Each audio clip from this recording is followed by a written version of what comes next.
I just want to do God's will. The kind of revolution that the world needs is a Christian revolution. If you want a miracle, you've got to expect it to happen. You are the recipients of God's grace and God's blessings, and you rejoice in that reality.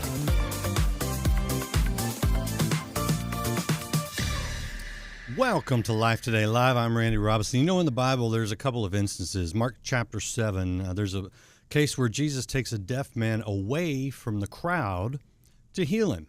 And then in Mark chapter 8, he actually takes a blind man out of the village to heal him. Now, it doesn't tell us why, but I do know this. Sometimes when God gets us out of our environment, out of our comfort zone, an amazing work can happen. Well, that's a bit of the story of today's guest. He has a book that is going to be out very soon here. You can pre-order it and you'll get it real quickly. The book is called The Canteen. Looks like this. It's written by Gabhart, a longtime friend of mine, actually. And in it, he tells sort of what God did in his life. And you're going to hear that today. So appreciate you guys being here. If you hit that share button, let someone else hear this testimony. I love testimonies because God works individually in each of us, and so each story is different. Kyle, man, good to see you again. Welcome to Life Today Live. Thanks so much, Randy. It's a pleasure to reconnect. So I guess the first thing I was wondering when I saw this is like the canteen.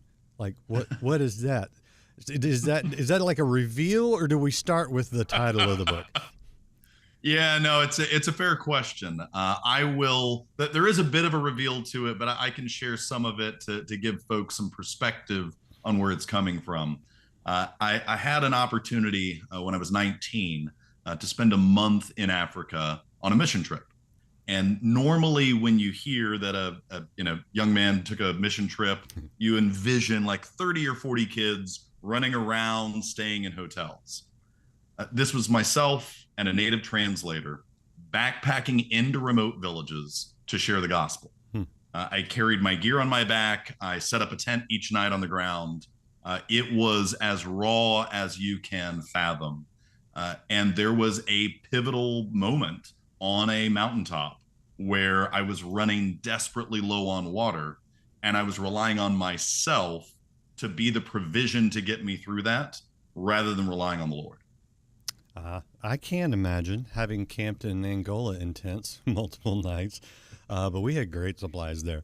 So what possessed you to do this kind of thing? Because you're right, most mission trips are an organized thing through a church or other group, and, they pack you all the gear, and they don't just send you into the wilds with a translator. How did you end up there?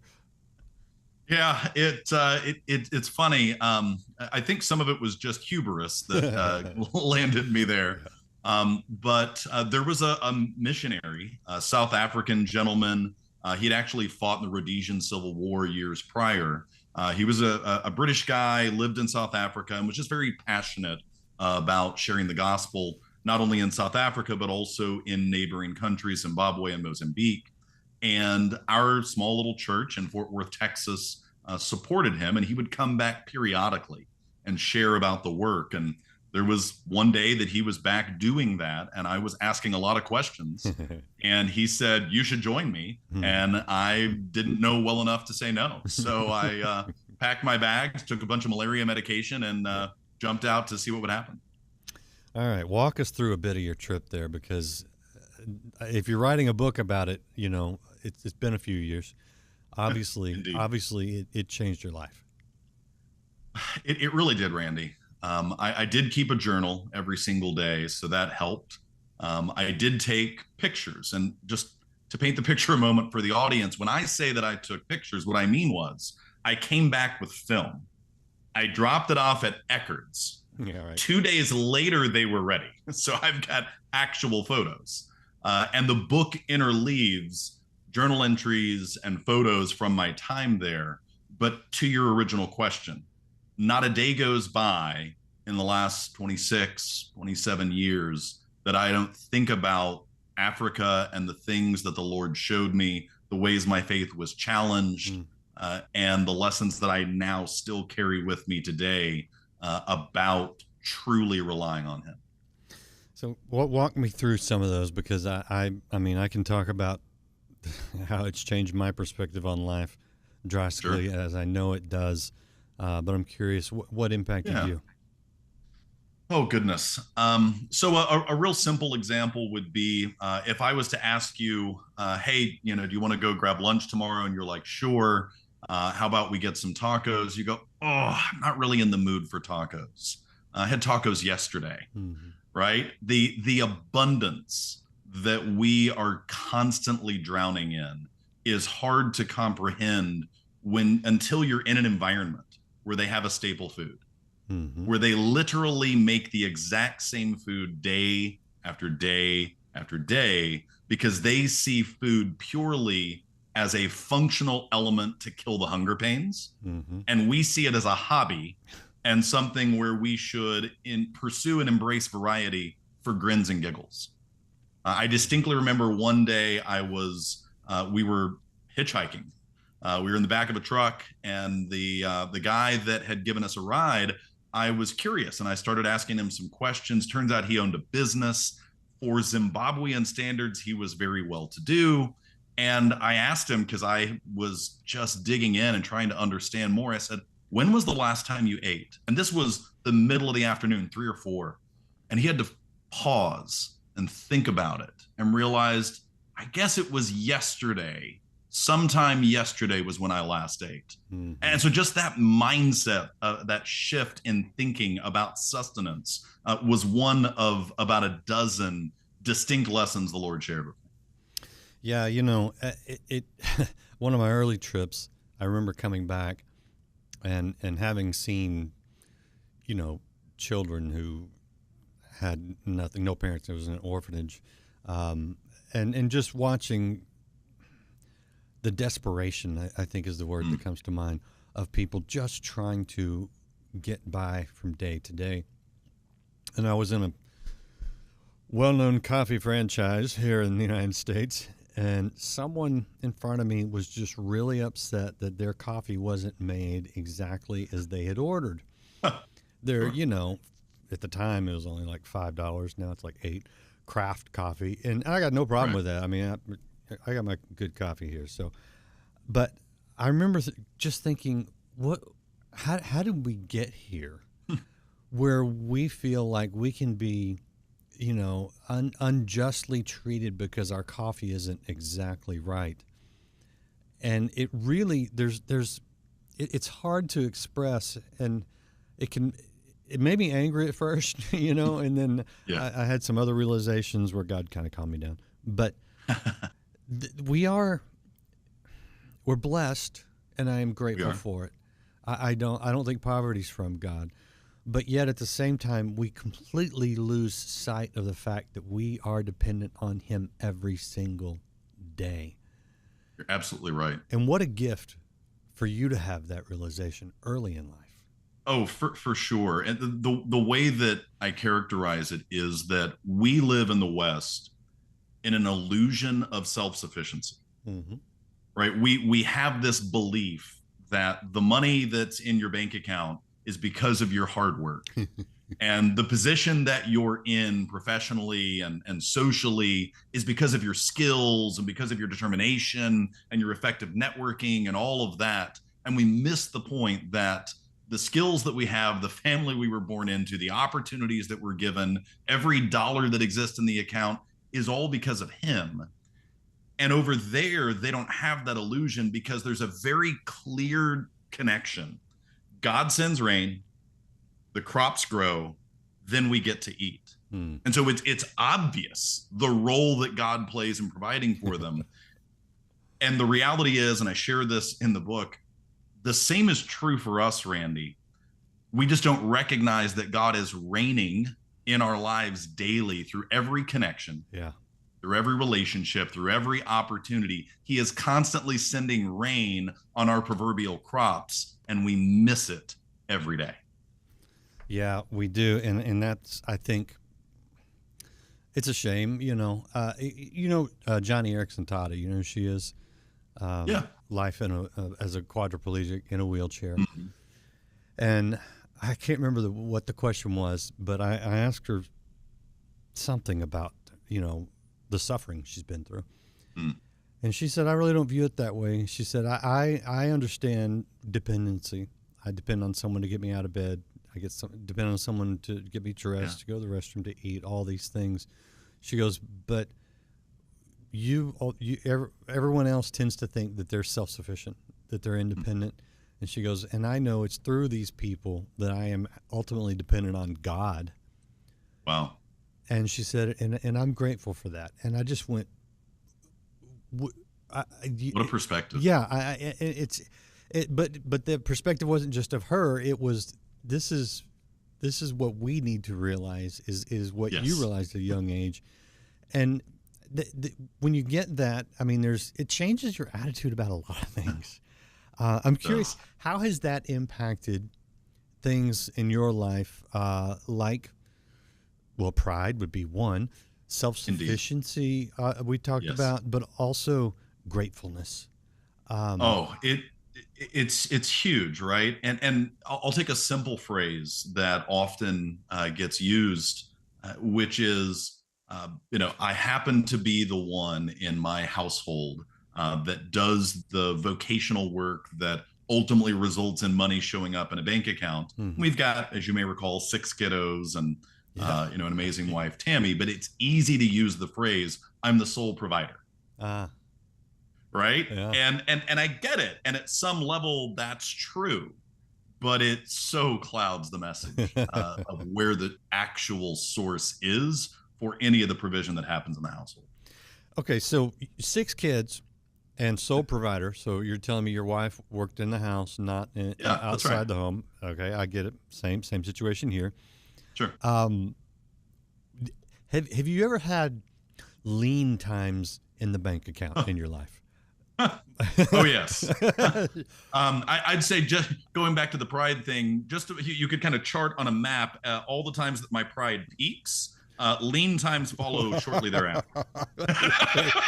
So I hear you. So, but what did going back to, the experience that prompts the book, The Canteen, what did that do for your worry, for your fear? I don't know, maybe your pride, because for me, it was, those times hit after some of my early mission trips, and it was like God was going, wake up, man. You're worried about tomorrow. I literally say, and Jesus literally says in Scripture, don't worry about what you're going to eat, what you're going to wear, Yes. But to have to live that, it's hard at times, but it is. What a blessing if we really get it. I'm guessing you've done this. True. You've done this? It's so true. Yeah, it it strips back all of the layers when you're in an environment like that. I distinctly remember the first night in the bush, the town elder, by way of my translator, was sharing casually the same way that you and I are talking right now, that elephants trample all of their crops. And what the elephants aren't trampling, hordes of ants come in and eat the rest. And that his nephew had gotten too close to the river 6 weeks ago and had been snatched by a crocodile. Oh, jeez. And that was everyday living for them. And so to strip back our comforts, to strip back our seeming protection that we've built around us, and to recognize our utter dependence on him is something that I've aimed to hold with me. And I've had my highs and my lows and my ability to stay connected in that regard. But those are lessons that I continue to return to. Yeah, I think God has a way of reminding us from time to time when we forget. That's right. And we it's funny because we react like, God, why is this happening? And it's like, yes. He's like, I'm blessing you with a reawakening to the fact, like a father disciplines his children. Yeah. Yep. Yeah, no, that's Absolutely. it. All right, this is the book, The Canteen. You can go order it now. You'll get it here real soon. Written by Kyle Gabhart. And I mean, not to totally spoil everything, but can we get to the mountain story? I'd be happy to, yeah. So there was a lot of hiking, Randy. I mean, a lot of hiking. Yeah. I had been prepped a little bit about this, but I had just had no concept. And their idea of distance and their idea of time is so radically different from ours. And so we'd be hiking for a while, and I would ask Peter, my guide, are we almost there? And he'd go, oh, yes, Brother Kyle, just a couple more hills and one more small mountain. Just now. Yes. Okay. And then I would kind of, in my brain kind of count, okay, we've been over like 3 of what I would call a hill and a couple of maybe small mountains. I'm not sure exactly. And I'd ask again, oh, yes, Brother Kyle, just one more small mountain, two more hills. We're nearly, and it just, that concept was so different for them. And so this had been wake up early, hiking all day, utter exhaustion. And then we climb what I would legitimately describe as a mountain. And I mean, we're not scaling the side of it, but, we're doing switchbacks and so forth. And we get to the top of it, and we're headed to a village that Peter knows very well. This is his region he grew up in. He's been to this village dozens of times, and he gets lost. and it's starting to get dark, and I am running low on water in my canteen. And I essentially, Randy, make a deal with myself that I'm going to be okay, that I'm not going to die on this mountain because I've got a swig of water left in the canteen. And he continues to be lost. He continues to wander about. And then he sees the fire of a village, and he says, that's it. So are you sure that's it? He goes, yeah, that's it. Hallelujah. And so I take that last swig of water because we were rescued. We were saved. We'd found the village. Mm-hmm. And then, Randy, we walked up, and it was the wrong village. No. And they didn't have any spare water for us. Oh. And they sent us back out into what was quickly becoming the darkness. Yeah. And I had no water in the canteen, and I had nothing to rely on but him. And I just broke down emotionally. My spirit caved, and I just threw myself at the Lord's feet. And he needed me to let go of that water. And lo and behold, about 15 minutes after this gut-wrenching prayer, we came across a fire, not a village, a fire in the middle of wilderness with 3 elderly women that had a drum of water next to them. There is absolutely no way any one of those women could have lifted that drum of water if their life depended on it. Asking Peter later, I found out the closest river was miles or kilometers away. Mm-hmm.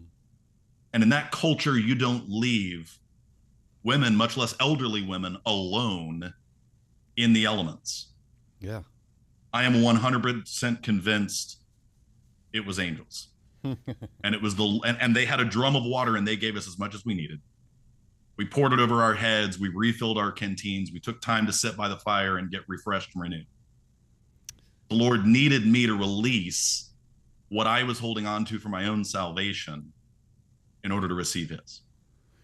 That's interesting, because when you say, you're sent back out into the darkness, unless you've been in a dark area here, there are some here in the States, you don't understand darkness until you've been in African darkness. Yes. Which is why you can see that fire from a great distance away, depending on the terrain. But so what did your guide Peter say about that? Because you're right. I mean, to have 3, I will say African women are incredibly strong. You're not wrong about that. Right. But you're right. A drum full of water, kilometers away from any water source, in the middle of the night, 3 elderly women. That is, I don't think that's normal. No. What did Peter say about that? Yeah, it was inexplicable. He didn't have an answer. Every time I asked him about it, he said, it doesn't make sense. This isn't the way of my people. We wouldn't have abandoned them in the middle of the wilderness like that. They should be a part of a village. There's no way that they could carry that water. He was unwilling to use the term angel. Right. I was more comfortable with it. But, whether you ascribe it to that or not, the provision of the Lord, however that occurred, was palpable. Right. Yeah. And the fact that I needed to release my dependence on that physical canteen and become fully broken and fully dependent before he could truly step in. Yeah. That lesson hasn't been lost on me. Yeah. And the thing that I challenge readers with is that every one of us has a canteen that we're gripping onto to provide for us and to give us our confidence and comfort in life. Yeah. And it might be money, it might be talents, it might be your network, it might be your family. There's something, though, that you're gripping onto that you need to empty out so that he can fill you with what actually sustains. Well, and you know, the good news is that for those who maybe right now are watching this and feeling like they are at the end of themselves, that's actually a beautiful place to be when you go to God with that. Because when we end, that's when he can begin. Amen. Yeah. All right. I want to show people your website. This is KyleGabhart.com. If you're listening and not watching, Kyle is Kyle. Gabhart is GABHART.com, KyleGabhart.com. And he does a lot of speaking. He's actually does like financial planning and stuff, but he also has marriage ministry he and his wife do through Northwood Church, fabulous church in Keller, Texas. And you've been doing the marriage stuff for a while, and I know that's not the topic here necessarily, but I'm curious when you're talking to married couples who are struggling. Yeah. How much does this concept of self-sufficiency and lack of understanding the dependency on God play into the problems in marriages? Randy, I love that question. I'm fond of saying to couples that marriage was designed to kill you. And I love the opportunity that gives for people to laugh a little. And then I follow back in with, no, I'm serious. It's designed to kill you. It's designed to kill your ego. Yeah. It's designed to kill your pride, your self-reliance. In order for the two to truly become one, you have to get over yourself. Mm-hmm. And you have to embrace a vision of the relationship through God's eyes and realize that if you had everything you needed in and of yourself, there's no room then for a mate. And so the purpose of marriage is to break that down so that you can then be built up as a team for the purposes that the Lord has and the kingdom has in store for you. So yeah, it's a big piece of it. Is this harder for men to hear? Oh, 100%. Yeah. Our society has taught us the importance of that alpha male perspective and mentality. So what, especially for men, because I get it, what would you say the payoff is to letting your canteen run dry? Wow. Love that question. I would say the payoff is to finally get out from under the fake it till you make it approach that doesn't work, right? What we're sold is a bill of goods that says if you just work hard enough, try hard enough, grind hard enough, push hard enough, you can reach some plateau of accomplishment as a man, whether that's financially or physically or socially, and to finally release that burden and set that aside and say, I'm not going to chase that anymore.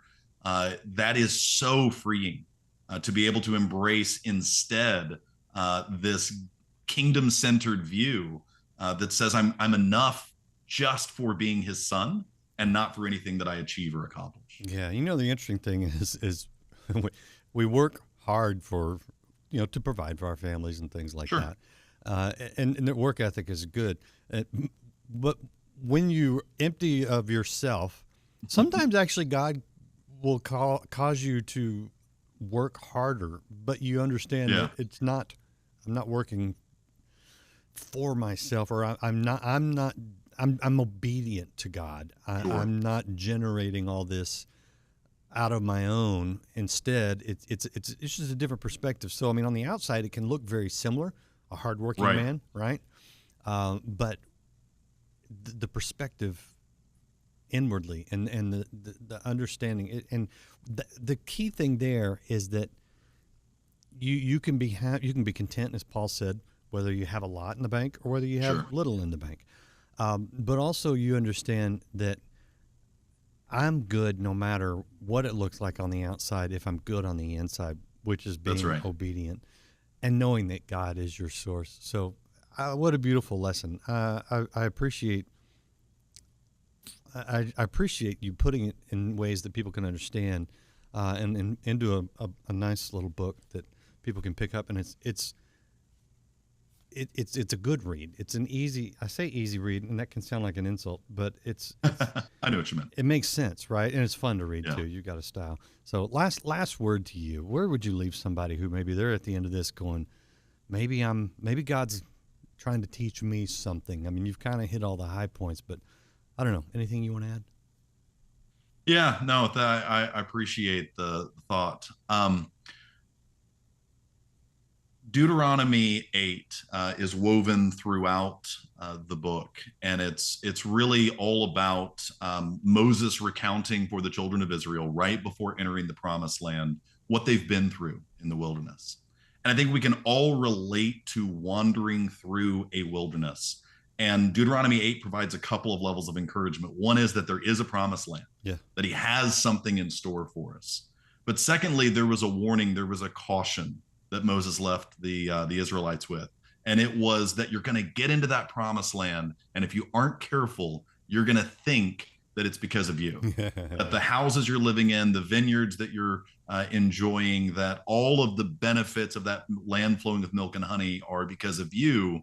And it's so crucial to realize that God gives you the power. God gives you the capability to generate wealth and to have the good things that you have in life. And so just knowing that wherever you're at in that process, whether you're in the wilderness, he's with you. Whether you're about to enter the promised land, he's with you. And if you're in the promised land, he continues to be with you. And don't forget that it's because of him, and that ultimately he's the source for everything. Yeah. And between that place of deliverance and destiny, right? Egypt to the promised land. Yeah.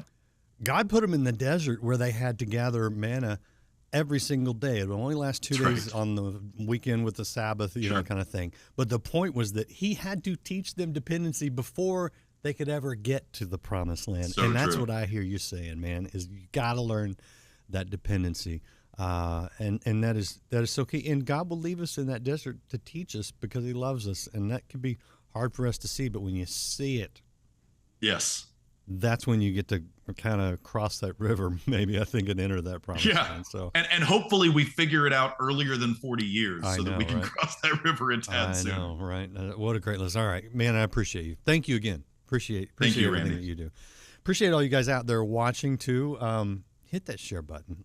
Encourage someone else today. And if you're in that place where you're having to learn the dependency, it's a good thing. Let go of that last sip of water and say, God, I trust you.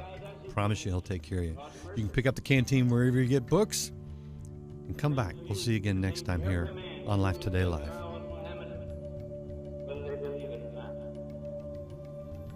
We float on the vast, limitless sea of divine mercy.